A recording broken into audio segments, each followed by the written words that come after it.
انا قررت اني هعتمد وصفة الكيك دي في الفترة الجاية، لاني ما جربتش كيك هش وطري وغني زي ده من فترة طويلة، ودي ماتيلدا كيك. هستخدم 3 كوبايات من دقيق متعدد الاستخدامات.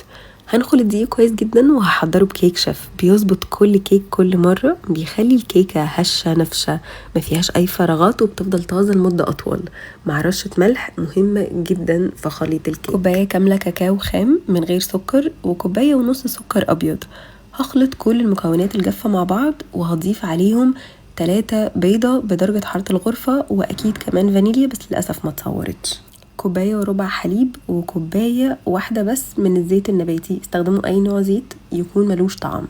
هخلط كل المكونات مع بعض لحد ما يكون ده الشكل والقوام. كوباية مية مغلية وهضيف عليها 2 معلقة كبار قهوة سريعة الذوبان بس علشان نعزز طعم الشوكولاتة في الكيك. هضيفهم على الخليط لحد ما يكون ده شكله. هنحط الخليط في صينية وندخلها الفرن. هكتب لكم كل تفاصيل التسوية تحت الفيديو. نيجي بقى للخطوة الألذ وهي تحضير الجناش.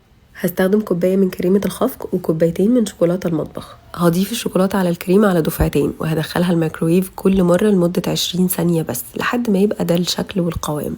هغطيها ببلاستيك وهدخلها التلاجة تقريبا ساعة وكده الكيك جاهز. انا قسمت الكيك ل3 اجزاء، انتوا ممكن تقسموه على جزئين 2 بس. المهم انكم تحطوا جناش كتير قوي ما بين كل طبقة والتانية. ولان الكيك كان هش وطري جدا كنت لازم ادخلها التلاجة 5 دقايق علشان اقدر اكمل تغليفها بالجناش. والازمة في الموضوع ان انتوا بتغلفوها بشكل عشوائي، يعني مش محتاجة اي تكنيك ولا حتى اي ادوات.